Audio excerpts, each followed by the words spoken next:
Hi, hello everyone. Welcome to Insights 21 into often heard less known things. ನಾವು already previous ವಿಡಿಯೋದಲ್ಲಿ CGTMAC scheme already learn ಮಾಡಿದ್ದೀವಿ. ಈಗ ಅದೇ ಇದರಲ್ಲಿ ಸೆಕೆಂಡ್ ಟಾಪ್ 5 ಗೌರ್ಮೆಂಟ್ಸ್ ಅಂತ ಏನು ಡಿಸ್ಕಸ್ ಮಾಡಿದ್ದು ಅದರಲ್ಲಿ ಸೆಕೆಂಡ್ ಸ್ಕೀಮ್ ಯಾವುದು ಅಂದರೆ PMEGP, prime minister employment generation scheme. ಈ ಒಂದು ಸ್ಕೀಮಲ್ಲಿ ನಮಗೆ 50 ಲ್ಯಾಕ್ ಲೋನ್ವರೆಗೂ ಸಹ ಸಿಗುತ್ತೆ ಆ್ಯಂಡ್ 35% ಸಬ್ಸಿಡಿ ಸಹ ಸಿಗುತ್ತೆ. ಈ ಒಂದು ಲೋನಲ್ಲೇ ಸಹ ನಮಗೆ ಸಬ್ಸಿಡಿ ಅನ್ನೋದು ಸಿಗ್ತಾ ಹೋಗುತ್ತೆ. ಸಬ್ಸಿಡಿನೂ ಸಹ ಒಂದು ಡಿಫ್ರೆಂಟ್ ಕ್ಯಾಟಗರಿಲಿ ಡಿಫ್ರೆಂಟ್ ಪ್ಲೇಸಸಲ್ಲಿ ಸಹ ಸಿಗ್ತಾ ಹೋಗುತ್ತೆ. ಯಾವ್ಯಾವ ಥರ ಸಬ್ಸಿಡಿ ಸಿಗುತ್ತೆ ಮತ್ತು ಎಷ್ಟು ಪರ್ಸೆಂಟ್ ಸಿಗುತ್ತೆ ಮತ್ತು ಯಾರಿಗೆಲ್ಲ ಎಷ್ಟು ಪರ್ಸೆಂಟ್ ಸಬ್ಸಿಡಿ ಸಿಗುತ್ತೆ ಅಂತ ಈಗ ನೋಡೋಣ. ನಾವು 50 ಲ್ಯಾಕ್ ಲೋನನ್ನು ತೊಗೊಂಡ್ರೆ ಅವರು 35% ಸಬ್ಸಿಡಿ ಅನ್ನೋದು ಕೊಡ್ತಾ ಹೋಗ್ತಾರೆ. ಈ ಒಂದು PMEGP ಸ್ಕೀಮ್ ಅಂಡರಲ್ಲಿ ಈಗ ಒಂದು 50,000 ಲೋನ್ ಅನ್ನೋದ್ರು ನಾವು ತೊಗೊಂಡ್ರೆ 35% ಸಬ್ಸಿಡಿ ಕೊಡ್ತಾರೆ ಅಂದರೆ ಅದನ್ನ 17,50,000 ನಮಗೆ ಸಬ್ಸಿಡಿ ಸಿಗುತ್ತೆ. ಇನ್ನು ಮಿಕ್ಕಿರೋದು 32,50,000 ಏನು ಉಳಿದಿದೆ ಅದನ್ನು ಮಾತ್ರ ಪೇ ಮಾಡಬೇಕಾಗಿರುತ್ತೆ. ಈ ಒಂದು ಸಬ್ಸಿಡಿ ಯಾವ್ಯಾವ ಪರ್ಸೆಂಟೇಜಲ್ಲಿ ಕ್ಯಾಟಗರಿಗೆ ಕೊಡ್ತಾ ಹೋಗ್ತಾರೆ ತಿಳ್ಕೊಳ್ಳೋಣ. ಈ ಒಂದು ಸ್ಕೀಮ್ ಅಂಡರಲ್ಲಿ ಜನರಲ್ ಕ್ಯಾಟಗರಿಯಲ್ಲಿ ಇದ್ದು ಅರ್ಬನಲ್ಲಿ ಅವ್ರು ಏನಾದರೂ ವಾಸ ಮಾಡ್ತಿದ್ರೆ ಅವರಿಗೆ 15% ಸಬ್ಸಿಡಿ ಸಿಗ್ತಾ ಹೋಗುತ್ತೆ. ಅದೇ ಇದರಲ್ಲಿ ಜನರಲ್ ಕ್ಯಾಟಗರಿಯಲ್ಲಿ ಇದ್ದು ಅವರು ರೂರಲ್ ಏರಿಯಾಸಲ್ಲಿ ಏನಾದರೂ ವಾಸ ಮಾಡ್ತಿದ್ರೆ ಅವರಿಗೆ 25% ಸಬ್ಸಿಡಿ ಸಿಗ್ತಾ ಹೋಗುತ್ತೆ. ಅದೇ ತರಹ ಸ್ಪೆಷಲ್ ಕ್ಯಾಟಗರಿ ಅಂತ ಬಂದಾಗ SC ST OBC ಅಂತ ಕ್ಯಾಟಗರಿ ಬರ್ತಾ ಹೋಗುತ್ತೆ. ಅದೇ SC ST OBC ಅವರಿಗೆ ಅವರು ಅರ್ಬನ್ ಏರಿಯಾಗಳಲ್ಲಿ ವಾಸ ಮಾಡ್ತಿದ್ರು ಸಹ ಅವರಿಗೆ 25% ಸಬ್ಸಿಡಿ ಅನ್ನೋದು PMEGP ಸ್ಕೀಮ್ ಕೊಡ್ತಾ ಹೋಗುತ್ತೆ. ಅದೇ ರೀತಿ ಈ ಸ್ಪೆಷಲ್ SC ST OBC ಏನಿದ್ದಾರೆ ಅವ್ರು ರೂರಲ್ ಏರಿಯಾಸಲ್ಲೂ ಇದ್ದು ಅವ್ರು ಏನಾದರೂ ಹೊಸದಾಗಿ ಏನಾದರೂ ಬಿಸ್ನೆಸ್ ಏನಾದರೂ ಸ್ಟಾರ್ಟ್ ಮಾಡ್ತೀನಿ ಅಂದಾಗ ಅವರಿಗೆ 35% ಸಬ್ಸಿಡಿ ಅನ್ನೋದು ಸಿಗ್ತಾ ಹೋಗುತ್ತೆ. ಈ 35% ಯಾರಿಗೆ ಸಿಗುತ್ತೆ ಅಂದರೆ SC ST ಇಲ್ಲಿ ಇದ್ದು SC ST ಕ್ಯಾಟಗರಿ ಅಂಡರಲ್ಲಿ ಇದ್ದು ಅವ್ರು ಏನಾದರೂ ರೂರಲ್ ಏರಿಯಾಸಲ್ಲಿ ವಾಸ ಮಾಡ್ತಿದ್ರೆ ಅವರಿಗೆ 35% ಲೋನು ಈ PMEGP ಸ್ಕೀಮ್ ಪ್ರೊವೈಡ್ ಮಾಡ್ತಾ ಹೋಗುತ್ತೆ. ನಾವು PMEGP ಅನ್ನೋದು ಲೋನ್ ಪಡ್ಕೋಬೇಕು, ಈಸಿಯಾಗಿ ಪಡ್ಕೋಬೇಕು ಅಂದರೆ ಒಂದು 8 ಸ್ಟೆಪ್ಸ್ ಇದೆ. ಅದನ್ನು ಫಾಲೋ ಮಾಡಿದ್ರೆ ನಮ್ಮ ಲೋನು ಯಾವುದೇ ರೀತಿಯಲ್ಲಿ ರಿಜೆಕ್ಟ್ ಆಗೋದಿಲ್ಲ. ಅದರಲ್ಲಿ ಫಸ್ಟ್ ಸ್ಟೆಪ್ ಏನು ಅಂದರೆ ನೋ ದ ಎಲಿಜಿಬಿಲಿಟಿ ಏರಿಯಾ. ಅಂದರೆ ಈ ಲೋನ್ ಪಡ್ಕೊಳ್ಳೋಕ್ಕೆ ಯಾರ್ಯಾರೆಲ್ಲ ಎಲಿಜಿಬಿಲಿಟಿ ಅನ್ನೋದು ನೋಡ್ಕೊಂಡು ಹೋಗೋಣ.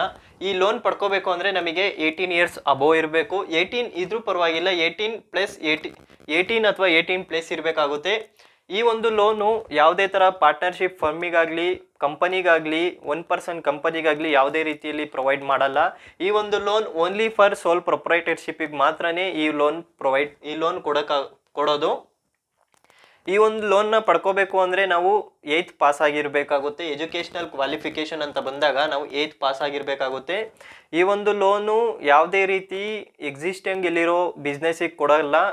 ನಾವು ಯಾವುದೇ ಒಂದು ಹೊಸದಾಗಿ ಬಿಸ್ನೆಸ್ ಸ್ಟಾರ್ಟ್ ಮಾಡಬೇಕು ಅಂದಾಗ ಮಾತ್ರ ಈ ಲೋನನ್ನು ಅಪ್ಲೈ ಮಾಡೋಕ್ಕಾಗೋದು.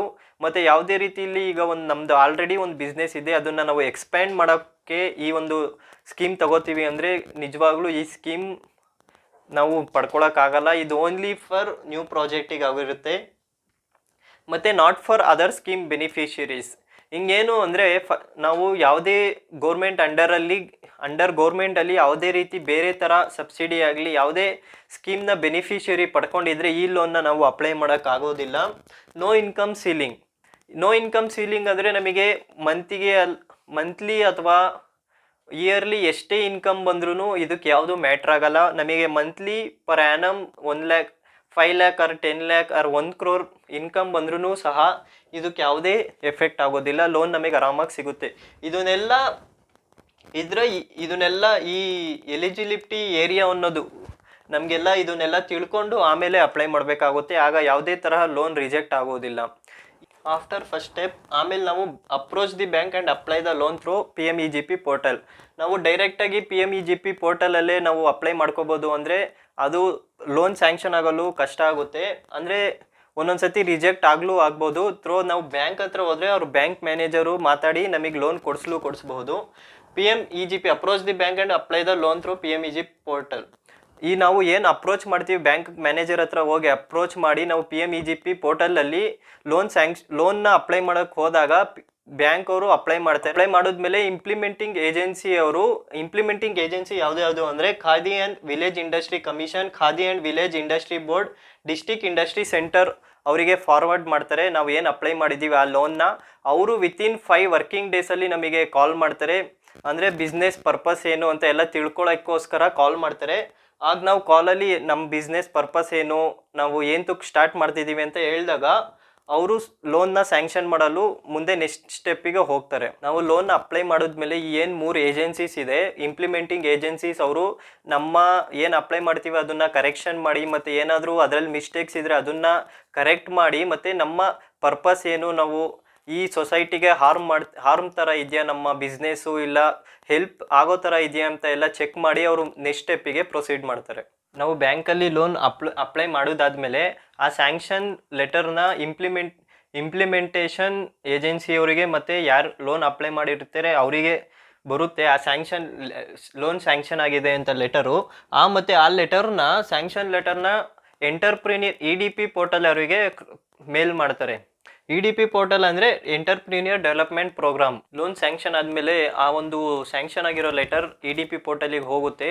ಆ EDP ಪೋರ್ಟಲಲ್ಲಿ ನಾವು ಏನಾದರೂ ಲೆಸ್ ದೆನ್ 50 lakh ಅಲ್ಲಿ ಬಿಸ್ನೆಸ್ ಸ್ಟಾರ್ಟ್ ಮಾಡ್ತಿದ್ದೀವಿ ಅಂದರೆ ನಾವು ಆನ್ಲೈನ್ ಆರ್ ಆಫ್ಲೈನಲ್ಲಿ EDP ಟ್ರೈನಿಂಗ್ ಅನ್ನೋದು ಎಂಟರ್ಪ್ರಿನಿಯರ್ ಡೆವಲಪ್ಮೆಂಟ್ ಪ್ರೋಗ್ರಾಮಲ್ಲಿ ಎಂಟರ್ಪ್ರಿನಿಯರ್ಶಿಪ್ ಸ್ಕಿಲ್ನ ಬೆಳೆಸ್ಕೊಳ್ಳೋಕ್ಕೆ ಟ್ರೈನಿಂಗ್ನ ತೊಗೋಬೋದು. ಆ ಟ್ರೈನಿಂಗಲ್ಲಿ ಆಫ್ಲೈನ್ ಆದರೂ ತೊಗೋಬೋದು, ಆನ್ಲೈನಲ್ಲಿ ಆದರೂ ತೊಗೋಬೋದು. ಆಫ್ಲೈನ್ ತೊಗೊಂಡ್ರೆ ನಾವು 10 days ಆಫ್ಲೈನಲ್ಲಿ ಹೋಗಬೇಕಾಗುತ್ತೆ ಟ್ರೈನಿಂಗೋಸ್ಕರ. ಮತ್ತು ಆನ್ಲೈನಲ್ಲಿ ತೊಗೊಂಡ್ರೆ 60 hours ಮಿನಿಮಮ್ 60 hours ನಾವು ಆನ್ಲೈನ್ ಟ್ರೈನಿಂಗ್ನ ಪಡ್ಕೋಬೇಕಾಗುತ್ತೆ ಈ ಒಂದು ಲೋನ್ನ ಪಡ್ಕೊಳ್ಳೋಕ್ಕೆ. ಇದಾದಮೇಲೆ ನೆಕ್ಸ್ಟ್ ಸ್ಟೆಪ್ಪು ಇದು ನಾವು ಆಫ್ಲೈನ್ ಆರ್ ಆನ್ಲೈನ್ ಕೋಚಿಂಗ್ ತೊಗೊಳ್ಳೋದು ಲೋನ್ ಸ್ಯಾಂಕ್ಷನ್ ಆದಮೇಲೆ ಆದರೂ ತೊಗೋಬೋದು, ಅಥವಾ ಮುಂಚೆನೇ ನಾವು ಟೈಮ್ ಉಳಿಸ್ಕೊಳ್ಳೋಕ್ಕೋಸ್ಕರ ನಾವು ಮುಂಚೆನೇ ಟ್ರೈನಿಂಗ್ ಅನ್ನೋದು ಮಾಡ್ಕೋಬೇಕಾಗುತ್ತೆ. ಈ ಒಂದು online or offline EDP training ಆದಮೇಲೆ ನಮಗೆ ಲೋನ್ ಸಿಗುತ್ತೆ.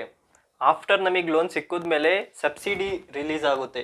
ಸಬ್ಸಿಡಿ ಅಂದರೆ ಆಗಲೇ ಹೇಳ್ದಂಗೆ ಒಂದೊಂದು ಜನರಲ್ ಕ್ಯಾಟಗರಿಗೆ ಆಗಲಿ ಸ್ಪೆಷಲ್ ಕ್ಯಾಟಗರಿಗೆ ಆಗಲಿ ಒಂದೊಂದು ಥರ ಪರ್ಸೆಂಟೇಜ್ ಸಬ್ಸಿಡಿ ಸಿಗುತ್ತೆ. ಆ ಬೇಸಿಸ್ ಮೇಲೆ ಸಬ್ಸಿಡಿ ಅನ್ನೋದು ನಮಗೆ ಪ್ರೊವೈಡ್ ಆಗುತ್ತೆ. ಆ ಸಬ್ಸಿಡಿಲೂ ನಾವು ಎಷ್ಟು % ಸಿಕ್ಕಿದೆ ಅಂತ ಅಲ್ಲಿ ಆಗಲೇ ಗೊತ್ತಾಗಿರುತ್ತೆ. ಆಗಲೇ ಹೇಳ್ದಂಗೆ ಆ ಸಬ್ಸಿಡಿ ನಾವು ಫಿಕ್ಸ್ ಅಂದರೆ ಏನಾದರೂ ವಿತ್ಡ್ರಾ ಆಗಲಿ ಏನಾದರೂ ಮಾಡೋಕ್ಕಾಗಲ್ಲ. ಅಂದರೆ ನಾವು ಲೋನ್ನ ಕಡಿಮೆ ಕಟ್ಟಬೇಕಾಗುತ್ತೆ. ಈಗ 50 lakh ತೊಗೊಂಡಿದ್ದೀವಿ ಅಂದರೆ 35% ಸಬ್ಸಿಡಿ ಸಿಗುತ್ತೆ ಅಂದರೆ 17,50,000ನ ಪೇ ಮಾಡೋಗಿರಲ್ಲ. ಎಷ್ಟು 32,50,000 ಅನ್ನೋದು ಪೇ ಮಾಡಬೇಕಾಗಿರುತ್ತೆ. ನಾವು ಆಲೊಂದು ಸಬ್ಸಿಡಿ ಅಮೌಂಟ್ ನಾವು ವಿತ್ಡ್ರಾ ಮಾಡೋಕ್ಕಾಗಲಿ ಯಾವುದೇ ಥರ ವಿತ್ಡ್ರಾ ಮಾಡೋಕ್ಕಾಗಲ್ಲ. ಅದು ಒಂದು ಫಿಕ್ಸ್ಡ್ ಡೆಪಾಸಿಟ್ ಥರ ಬ್ಯಾಂಕಲ್ಲೇ ಇರುತ್ತೆ. ಅದಕ್ಕೆ ನಮಗೆ ಯಾವುದೇ ತರಹದ ಇಂಟ್ರೆಸ್ಟ್ ಅವರು ಬ್ಯಾಂಕ್ ಅವ್ರು ಕೊಡಲ್ಲ. ಮತ್ತು ನಾವು 50 lakh ಲೋನಿಗೂ ಸಹ ಇಂಟ್ರೆಸ್ಟ್ ಅನ್ನೋದು ಪೇ ಮಾಡ್ತಿರಲ್ಲ. ಸಬ್ಸಿಡಿ ಲೆಸ್ ಮಾಡೇ ನಾವು ಏನು ಮಿಕ್ಕಿರೋ ಅಮೌಂಟ್ ಪ್ರಿನ್ಸಿಪಲ್ ಅಮೌಂಟ್ ಏನಿರುತ್ತೆ ಅದಕ್ಕೆ ಮಾತ್ರ ನಾವು ಇಂಟ್ರೆಸ್ಟ್ನ ಕಟ್ತಾ ಹೋಗುತ್ತೀವಿ. ಇದಾದಮೇಲೆ ಸಬ್ಸಿಡಿ ರಿಲೀಸ್ ಆದಮೇಲೆ ನಮಗೆ ಸಬ್ಸಿಡಿ ಅಮೌಂಟು ಸಿಗುತ್ತಾ ಹೋಗುತ್ತೆ. ಈ ಒಂದು ಪೂರ್ತಿ PMEGP ಸ್ಕೀಮ್ ಬಗ್ಗೆ ಆಗಿದೆ. ಈ ಒಂದು ವಿಡಿಯೋ ಇಷ್ಟ ಆಗಿದ್ರೆ ಲೈಕ್ ಮಾಡಿ, ಶೇರ್ ಮಾಡಿ, ಸಬ್ಸ್ಕ್ರೈಬ್ ಮಾಡಿ. Thanks for watching.